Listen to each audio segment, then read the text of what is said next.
The Jesus Trilogy, The Four Messiahs, Chapter 12, Part A.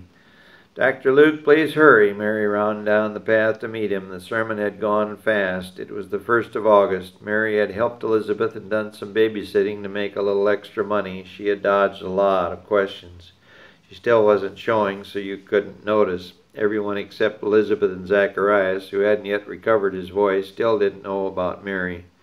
Dr. Luke had made Elizabeth stay in bed the last 2 months. He said she was old and might lose the baby.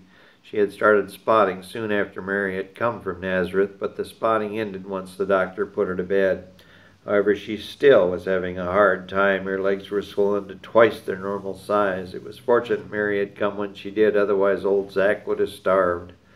It was 1 a.m. when Elizabeth let out her first scream. She had a pain in the small of her back, a pain that wouldn't let up. Zach ran for the doctor, and Mary tried to comfort her cousin by rubbing the small of Elizabeth's back.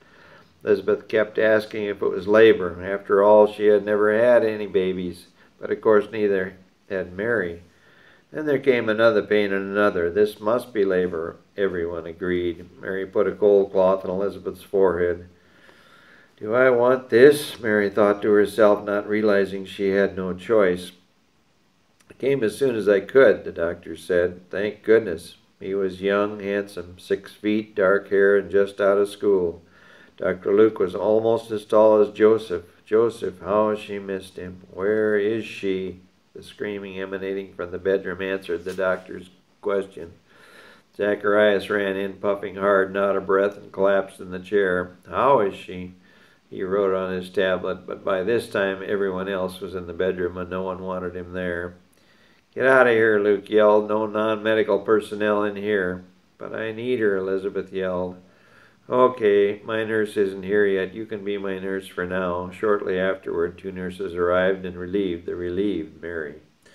"Oh, here comes another one." Elizabeth let out a blood-curdling scream. "Another screamer," Dr. Luke sighed. He placed his hand on a very pregnant stomach and said, "Let's examine her, nurse. What's your name?" "Pamela, doctor." "Is your contraction gone now?" the nurse asked. "No, here comes another one," Elizabeth shrieked. Presently the contraction subsided. "It's gone. Let's go ahead, nurse." She motioned the other nurse to get some more towels. "Okay, doctor."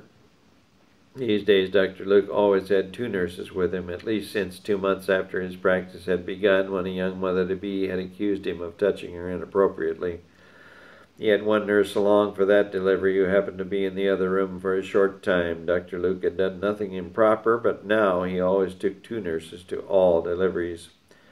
He hadn't even checked the patient while the nurse was out of the room. The baby was fine, but the mother filed suit anyway. Luke's lawyer had said it was no contest, but Luke was afraid he might lose the case and settled out of court, avoiding the possibility of the attendant publicity if he lost in open court.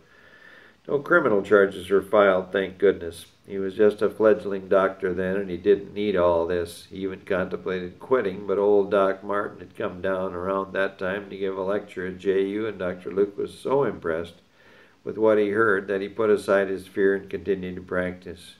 "Put your knees up and spread your legs, dear," Nurse Pamela said. "I can't," came the predictable response from Elizabeth. "You have to, dear. The doctor has to check you." Pamela finally got Elizabeth into position. "She's ready, doctor." Luke turned back from sorting his instruments. "Now spread your legs just a bit further. This will be a little bit uncomfortable." "It's going to hurt," Elizabeth yelled. "Easy, dear," Pamela calmed her. "Oh, here comes another one," Elizabeth cried. Dr. Luke turned away. "We'll wait until after this contraction." "I'll be dead by then. Oh, doctor, why won't this baby come?" "Easy, easy." Pamela gripped Elizabeth's hand to reassure her. Elizabeth looked up from her agony. "I know. Spread 'em. It's the only way," Pamela said. Luke washed his hands in warm water and inserted 2 digits into Elizabeth's vagina. As he did so, he noticed a drop or 2 of blood, and then there was a gush of milky water which soaked the bed as well as the doctor's hand and arm. "I'll clean it, doctor," Pamela offered. "No, let me finish my exam first." He had noticed a greenish tinge to the fluid, and when he pulled his hand out from the vagina the first time, he then reinserted the first 2 fingers of his left hand. He was left-handed. passing through the swollen labia as he stretched to reach the cervix. It was posterior and very difficult to reach, even with his long fingers. Finally, Dr. Luke got hold of the anterior lip and slipped his fingers into the os, moving his fingers carefully. He could feel the smooth surface of the baby's head and judged Elizabeth to be about 4 centimeters dilated. A look of concern came over his face. This 60-year-old woman had an untested vagina, and he feared she might not dilate further and might never get this baby out.